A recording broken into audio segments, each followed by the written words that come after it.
And sharing, show main screen. Hi, everybody. This is Bob Bickle. I'm in Moorestown, New Jersey with Johanna and Ryan. And so you can ask questions as we go through this. Johanna will be looking at that. And if you ask me hard questions, then Ryan will help me. RunSignUp domains.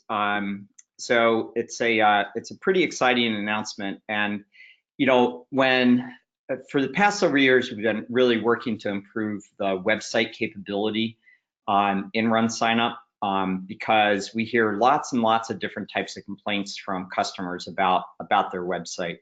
You know, their race website separate from registrations. Registrations are separate from donations and fundraising.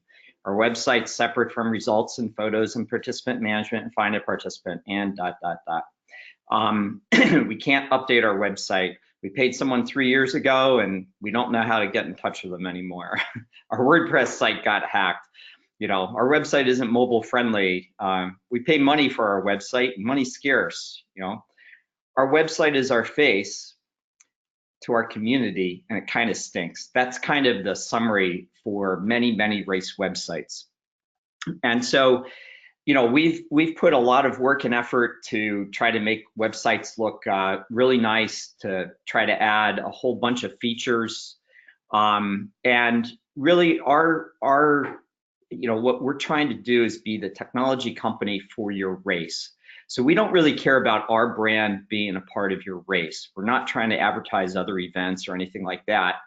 And what we're trying to do is build out the technology so that you can use RunSignUp's infrastructure for your race website.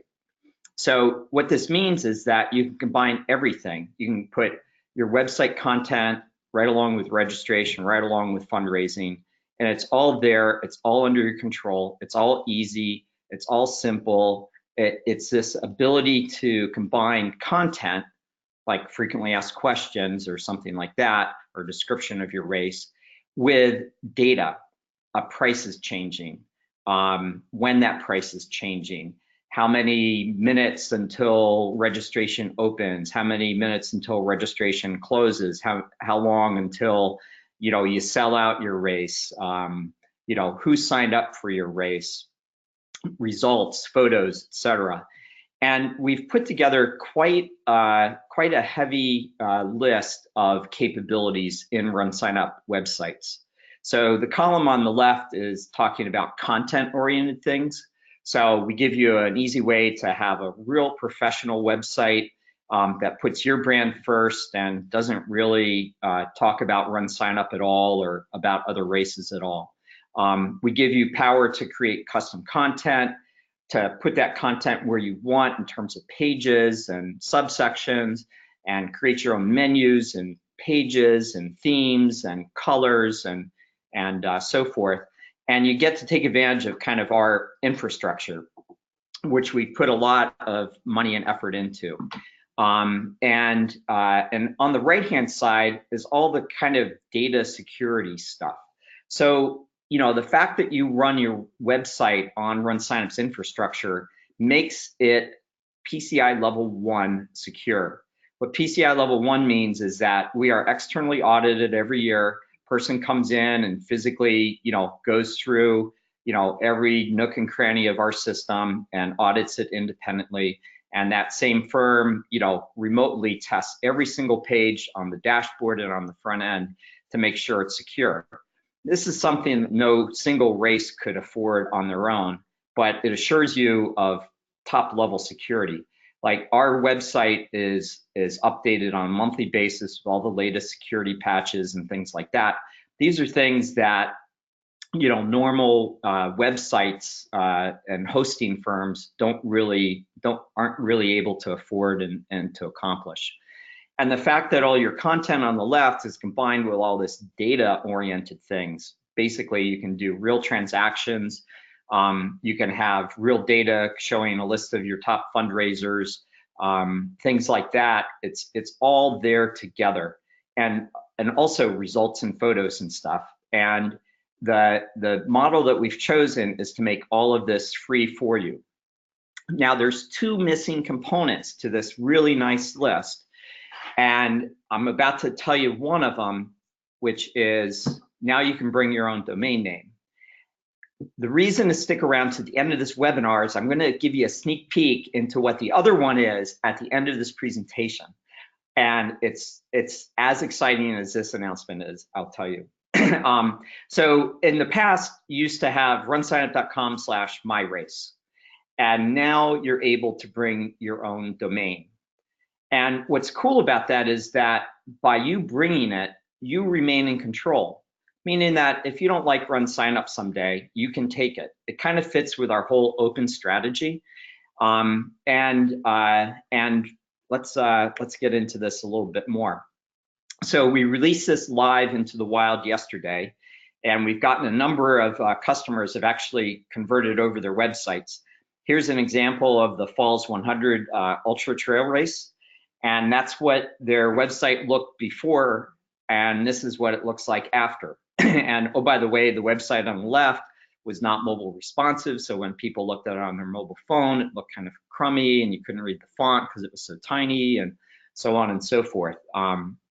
Here's another one for any Michigan State fans. There's an izorace.com, and this used to be a race that was on RunSignUp, and it used to be runsignup.com/izorace, and now they have their own domain. And Andy, who did the conversion, sent us a nice little thank you note afterwards, saying it was really easy to do. It took him about 20 minutes, and summarizing it all as this is super cool. So here's the basic process, is that because it's your domain, you're either going to buy your domain or log into your existing domain manager. So if you have a website already, you would just log into your existing domain manager, and we'll talk about this a little bit more. The second thing you're going to do is you're going to prove that you actually own the domain.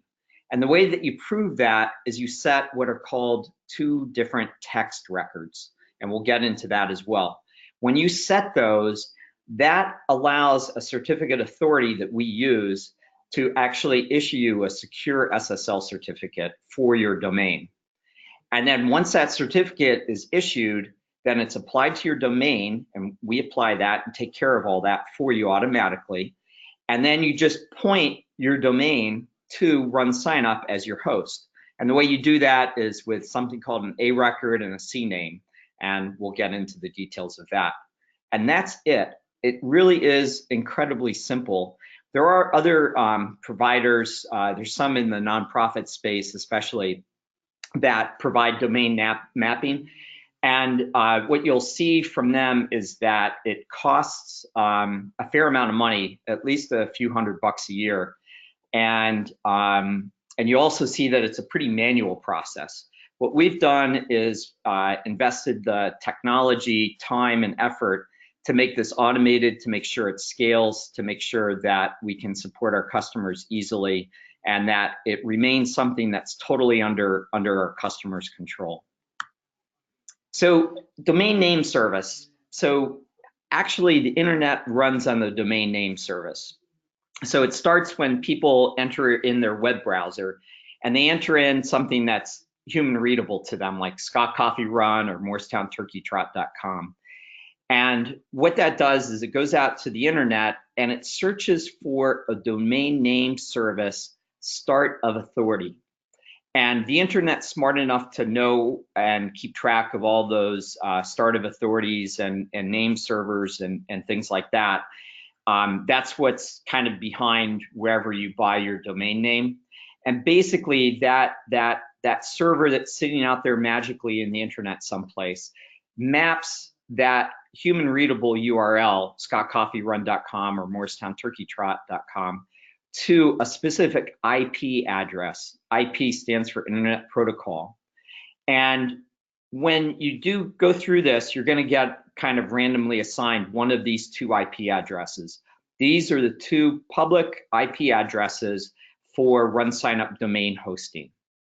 So all the thousands of websites that are going to be hosted in RunSignUp domains are going to be coming through these two IP addresses. And we'll talk later on about how it's set up from an infrastructure perspective for you geeks. Got one question for you there. Yeah. Is domain porting primarily for race websites only, or would a potential nonprofit connect their website to this new way of connecting to the domain? Can you elaborate what we would do as we have our own website and then we promote various events we host, including a 5K we use RunSignUp for? Yeah, so there's a couple of different ways of doing that, and we'll talk about those as we go through. But you could use a RunSignUp race website today kind of as a website. You don't necessarily need to have registration open. You can have donations open on it and things like that. And that website can have menu items that would point to other races and stuff. So you could actually host your main nonprofit website on it. And if you stay tuned in probably middle of May, we're going to be announcing some really cool stuff for nonprofits where you'll be able to do that even easier and cleaner. But that's one way to handle it. The second way to handle it, which is really cool, is this idea of subdomains. And so what subdomains are, and I don't have that here, I have a couple slides later, but a subdomain is like 5k.mynonprofit.org. It's Moorestown marathon.mynonprofit.org. And what you can do is you can set up multiple of these subdomains. It's also really useful for race series. So like Rugged Maniac uses us, and they might switch over to this. So instead of runsignup.com/ruggedmaniacseattle, they could do seattle.ruggedmaniac.com. So everything comes back to their root domain, and you're just changing that little subdomain in the front. And that's really nice from lots of different reasons. It reinforces your brand. It reinforces, Google SEO. There's a bunch of really nice benefits that come out of that. One other question, I'm going to rephrase this a little bit, but essentially, if they have their own domain name now, will changing it to their domain change the URLs of separate pages to make them shorter and smaller as well? No, and we'll go through some of the gotchas at the end, but that's a good question, and we'll go through that. So domains, SSL, DNS, these are kind of the internet buzzwords, and we have a really nice blog post that kind of goes into the details of it. I say it's really nice because I wrote it, but it's not bad, at least. So domain names, like I said earlier, are for humans. IP addresses are for computers, and that's what that domain name service does, that translation. SSL is basically a mechanism that encrypts the messages sending back and forth between a web browser and your web server. And if you've ever seen that what's in the front of a URL, HTTP: or HTTPS. HTTPS stands for secure, and it automatically gets picked up. And you want things secure because you're trying to send credit card information and email addresses and passwords over that. So you really want a secure website. Domain name servers translates that web address into the IP address. Host records are pieces of information that the domain name servers hold that allow you to define where things are pointed to. So a lot of you probably have your own domain, and you might have forgotten where it's hosted. so ICANN provides a Whois capability. And so if you go, and you can do a Google search on Whois, and it'll come to you with this. And basically you type in your URL, and it's going to tell you who the contact is, and it's going to tell you who the registrar is. And this is important. If you don't know your login, you don't know who it is and things like that, there's really nothing that RunSignUp can do to help you on that. You need to have the authority to log into your domain name to make changes to make all this work.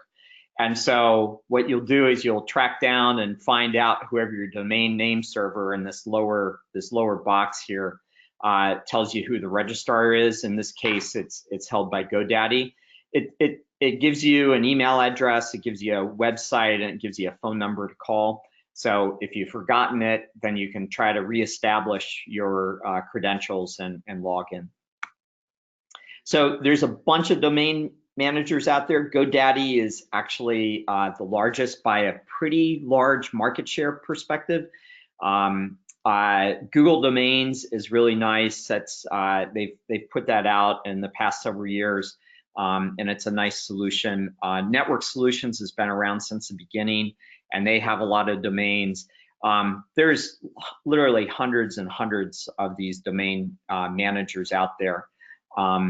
In our documentation on the website, we've documented GoDaddy and Google Domains, but most of the rest of them work pretty much the same way. As we move on, and if people have questions, we'll document other ones as well. So let's go through the detailed steps using GoDaddy as an example for a domain website setup. So the first step is add your domain inside RunSignUp. Second step is validate your ownership. Third step is input those text records so we know that it's really you. Third step is wait for the SSL certificate. The fifth and sixth steps are basically updating a couple of records in the DNS, and then you're done. And again, we'll put out this presentation, or if you go to our blog, there's great example website information there, and then there's also good help documentation in our help system as well. So the first step, if you go to the race dashboard, there's a domains tab that's under race page, and then it shows domains. And when you type in your domain, it's going to automatically show below what you're typing in. Today, you can set this up. So it could be like what we talked about earlier, like seattle.ruggedmaniac.com. So it doesn't have to be www at the beginning. It automatically puts that in if you don't put any front part in. And then today we support .com, .org, and .net. We're going to be taking feedback from customers. We already got one query to add .fit. We'll probably wait a couple of weeks and get input from people, and then we'll add other ones. We don't want to add a whole bunch here because it just makes it confusing, since .com and .org and .net are probably going to cover 95+% of the use cases. So step two. So is you want to, as soon as you enter that, what's going to happen is that we're going to generate these two text records. So down here underneath the blue heading, there's two text records that we have to put in if you're doing your whole website. If you're doing just a subdomain like donate.mydomain.com, you'll only see one here. So we'll give you this information, and basically there's two things that you're going to have to enter in: the host and the record value. And these record values are really long strings, and they're hidden here because they're private, they're secure, they're like a super password. So you don't want anybody seeing those. And then we have this quick little copy capability next to it. You're going to be copying these things into your domain. So you're going to log into your domain name, and here's an example of GoDaddy.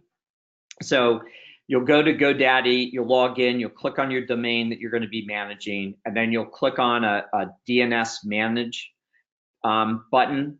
And when you go to DNS Manage, you'll see this screen on the left-hand side. And you're going to click an Add little button at the bottom, and this little pop-up's going to come up. You're going to select text here, and then you're going to copy and paste that first thing, acme_acme-challenge. This is actually a parameter that we use with our backend certificate authority, Let's Encrypt.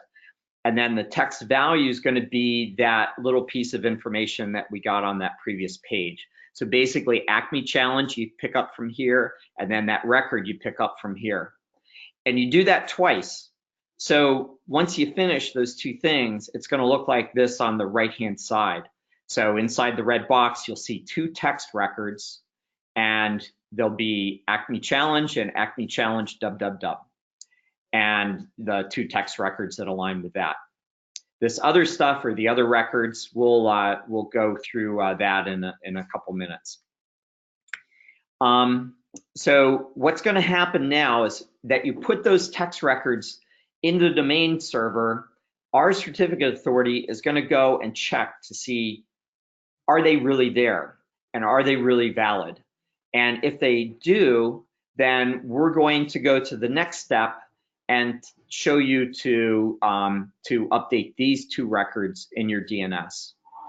So we're generating a free SSL certificate, and this is pretty cool technology, what we've done to make it free. But it's going to take about 15 to 30 minutes to generate this.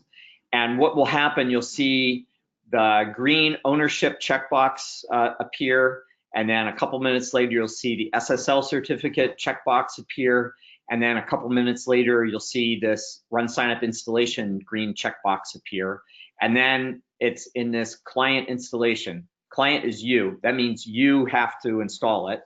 And what you're going to be doing is you're going to be updating the A record and the CNAME record. So and you're going to be setting the host in the A record, and the A record is kind of like, it's the master place that the DNS knows your website is pointing to, right? And so we're going to show you the A record. It's going to be an @ sign, and it's going to have this record value, which is our one of our two IP addresses. And we're going to randomize that so traffic gets split. And then the CNAME will cover for dub. So basically, MoorstownTurkeyTrot.com is going to get covered by that first one. www.MoorstownTurkeyTrot.com is going to get covered by that second one. Make sense? Makes sense. Okay, step 5 is you take those two values and you go over to your GoDaddy, and you're gonna go into the A record, which you saw back in this screen. There was an A record already set with an @ sign, and the value was parked. I had bought that new. This would be a different value if you have an existing website. And you don't want to have two A records, because then DNS gets confused about which you want to point to. So what you're going to do is you're going to basically edit that and remove the old IP address and put in the new IP address that is here. And then you're going to go over to the CNAME record, and you're going to put in dub, and you're going to point it to custom.runsignup.com. And you see back in this thing, there are multiple CNAME records here. The thing you want to make sure is that there are not multiple dub CNAMEs, right? So make sure you've got only one dub, you've only got one A record, and that they're both pointing to the RunSignUp stuff. And as soon as you've done that, it's actually live. And it may not show on your browser, because your browser actually like keeps a cache, or like a temporary storage of your domain name. So if you open up a new browser window where you haven't gone to that website before, you're likely to see it work. And it's like magic. It's like you try it 5 seconds later and it's there.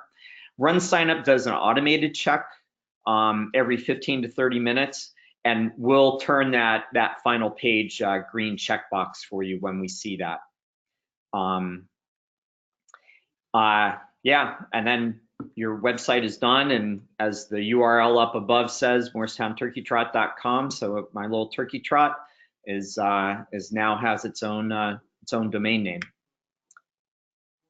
It's actually pretty easy. It sounds complicated, but you're actually filling in 4 fields. And the instructions are pretty good, and it's really, you know, you're actually playing with the internet, but don't let that intimidate you. It's just 4 tiny little fields. You can do it. I know it. So let's talk about subdomains. Yeah. We will also send out all of these slides and all the blog posts that go through these steps after. So when you're looking and worried you'll be confused, you should have some reference points to go back to and make sure you're doing the right things. Yeah. So domains or subdomains, so examples of donate.mynonprofit.org or 5k.mydomain or scottcoffeerun.rotary.org.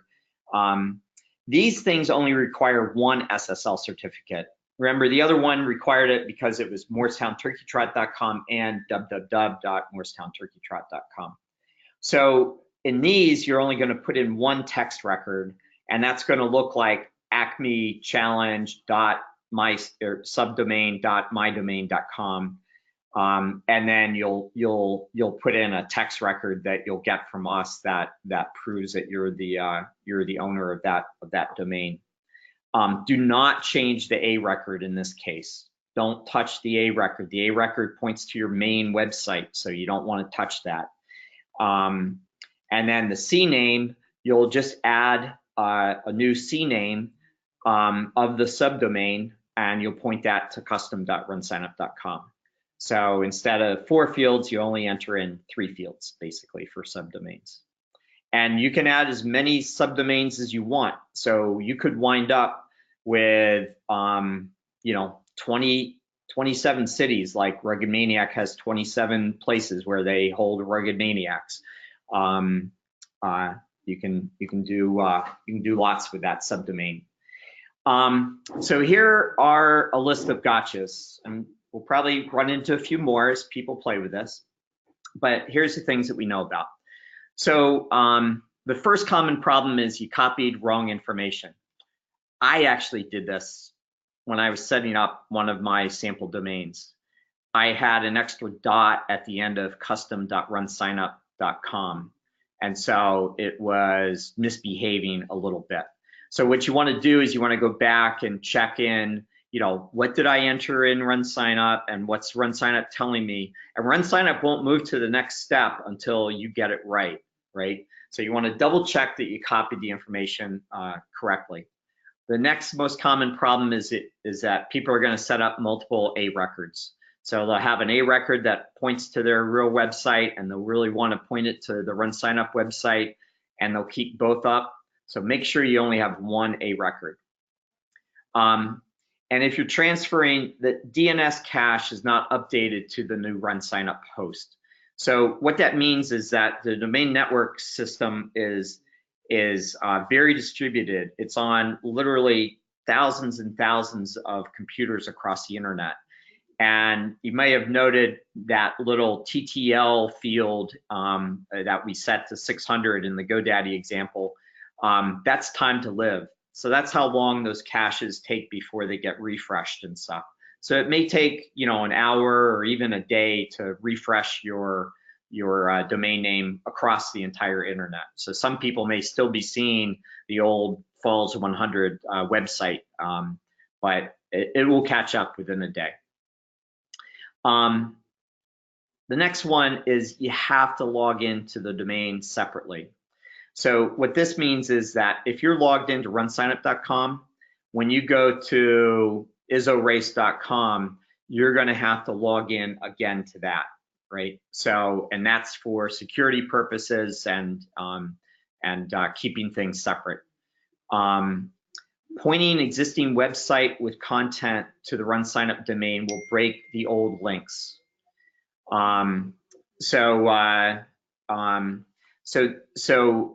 What that means is that if you have a website and you have a bunch of images stored on that website, a bunch of links on that website, and you know, page hierarchy and stuff like that, all that stuff is going to be gone if you change the A record to point to RunSignUp. So what you need to do is make sure you take anything that you want that's on your old website and put it into the new RunSignUp website, and then you're good to go. The other thing that's about that is that the RunSignUp URLs will not be the same as the URLs on your old website. So we have some ways of defining our URLs because we have to deal with a lot of dynamic data and so forth. So the URLs will not be the same. So if you gave out a specific URL to, some sort of partner or some sort of email campaign, that URL is likely not to exist. Like if you had mydomain.com / special turkey trot prize or something like that, that's not going to exist on the RunSignUp side. So you'll need to update those pointers to this website. Next one, we don't own the domain. We are just using the text records that you put in to validate that you do own the domain. So that's a very fundamental thing. So we're not going to be able to help you solve the problem of logging into your domain. And I've instructed our team not to log into your domain. It's a breach of protocol and security that RunSignUp simply does not want to have that burden. I don't want a bunch of sticky notes or files sitting on RunSignUp computers that contain your login to your domain or anything like that. It's just not something that we can do. We're doing this for free, and you've got to bring a little bit of energy to it. This is available now for partner websites. It's also available for now for something we're going to be introducing in May. It's not going to be available for clubs this year. Is the process the same for partner websites? Yes, the process is exactly the same. You'll go into your partner account, you'll look at your website, there's a tab there for domains, and it looks exactly the same. So you can do the same subdomain trick if you want, or you can do your full domain. And one other final caution, never touch the MX record. The MX record stands for mail exchange, and we are not a mail hosting service. So keep that pointed to Gmail or wherever you have it pointed to, and everything should be fine. One other question on that one. If we're just moving an existing RunSignUp site to a white labeled site, do we need to update the internally pointing links, i.e. they're pointing from the volunteer tab on the page to the sponsor tab, both within what is now the RunSignUp page? Ryan? Sometimes. I think it's the answer. So the ones that we give out, they would go to the same domain. So the links all the way at the top would be the same. They would go to yourdomain.com /volunteer or whatever, /race/volunteer. That would be the same.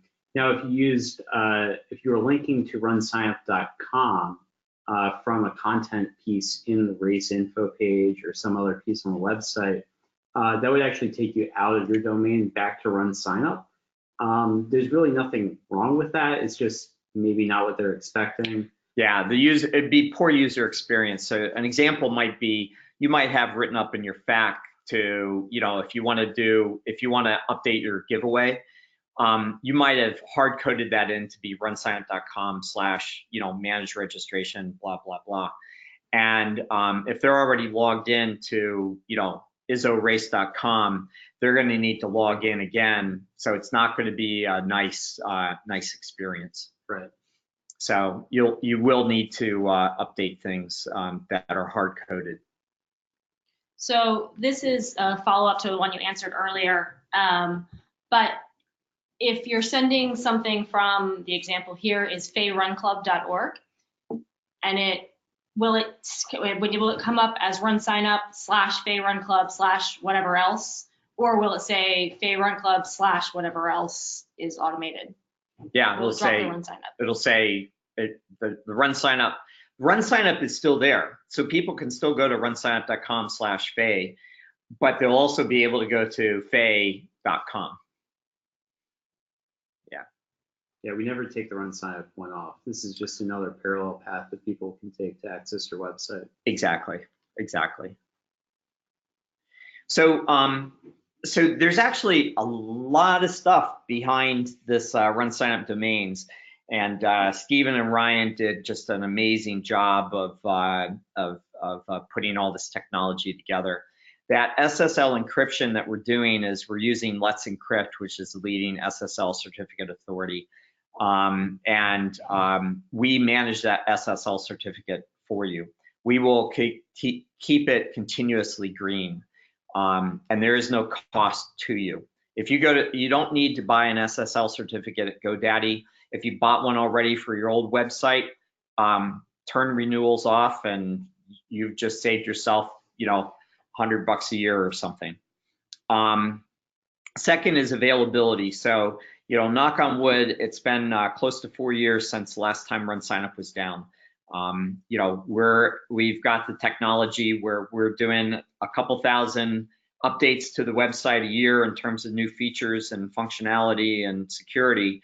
And again, knock on wood, we've been up for 4 years. That means that your website is hosted on that same infrastructure, and it's hosted on that same scalability and performance. So we run our website such that if a race opens, we can handle 2,000 registrations per minute. So if you got a 20,000 person, race, you'll have everybody signed up within 10 minutes, and that works on your new website, on your new domain. And trying to do that anyplace else is this is a really neat trick. So so Bobby B says that the service may be free, but the quality is still sky high. So that's domains. Do we have any other questions on domains? Because I want to talk about one more thing that's coming in May. That's the second shoe to drop, if you will, on websites. I don't see any other questions right now. Okay. All right. So we're going to introduce a concept called cover pages in May. And think of cover pages like when you do a RunSignUp race website, the race info page is the default home page. And it's nice looking and everything, but you can't really customize it all that much. And so we're going to be introducing a new component called a cover page. And this will be something that you'll be able to configure on your dashboard and make look however you want within the capabilities that we're providing. We're keeping it fairly simple, so our wide range of users aren't having to do, bunches and bunches of stuff, but we're putting a fair amount of power there and giving you the capability to do some really nice things. So let's use this, the Harpoon 5 miler as an example. So at the very top, and this may be a little difficult to see, but I apologize, but you'll get the concept. At the very top is our usual race menu, right? So with the calls to action up there to sign up and donate and the menu system and stuff like that. The next one, you know how we have like a hero image that's a static single hero image?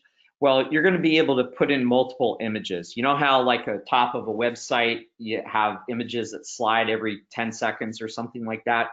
That's what this shows in this example. And you see those little ... down there at the bottom. That shows you which image you're on that slider. This next section's really cool.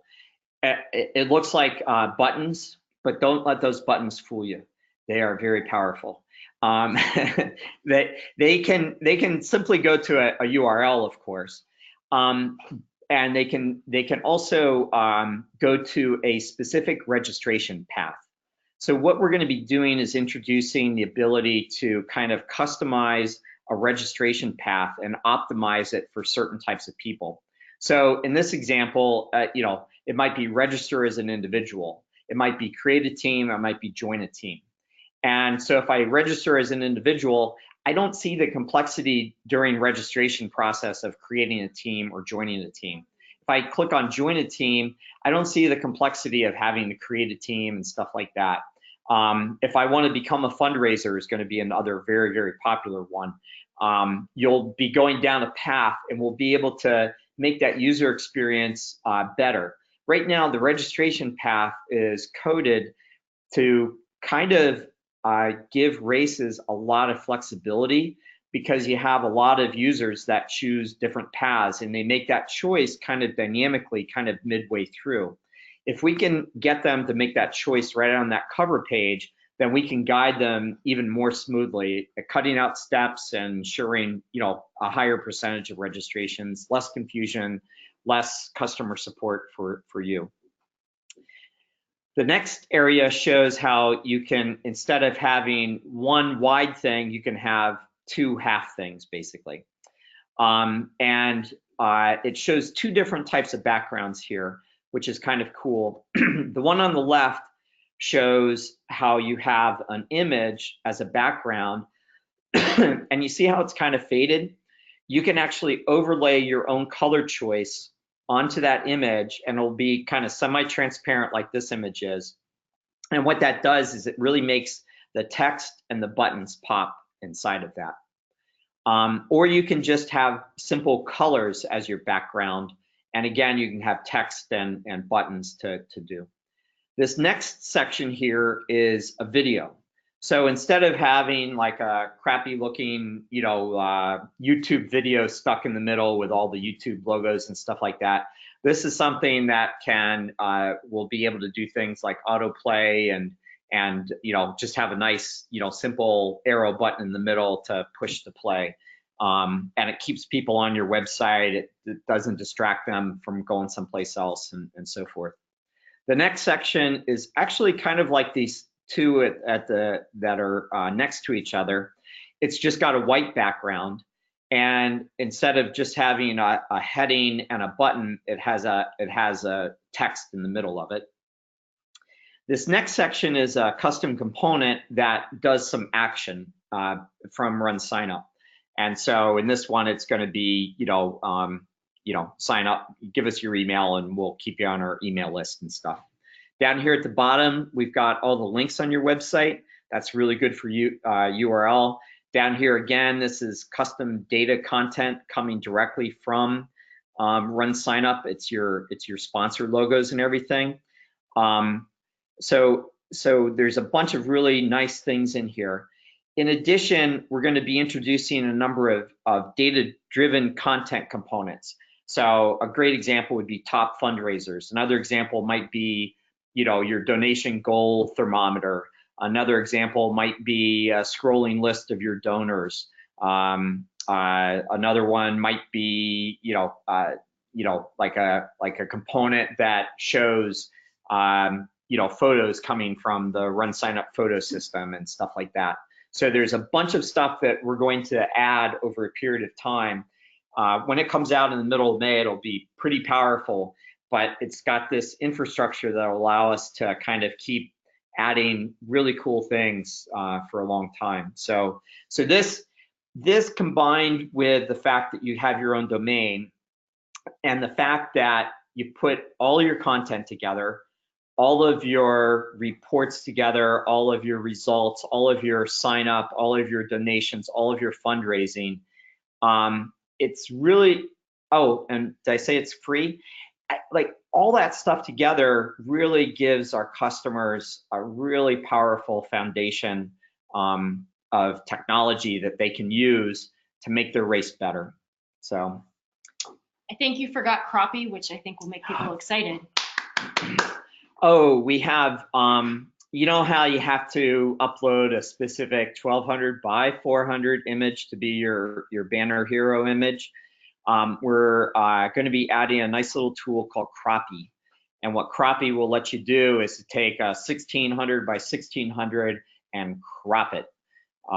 So you won't wind up with those really crummy looking stretched images and stuff like that. And it's all right there, really easy to do and so forth. And that will work with the the various different image sizes that we'll have on here. I don't have any questions right now. So. You don't have any questions? Okay. All right. Hope you all are excited about this as we are. It's fantastic technology that we're really happy to bring to the endurance industry and to nonprofits. So stay tuned as we roll more stuff out. Like I say, this cover page thing should come by the middle of May, and we've got a really special set of announcements coming in May as well for nonprofits that I think a lot of our customers are really going to love. All right, thanks a lot for listening.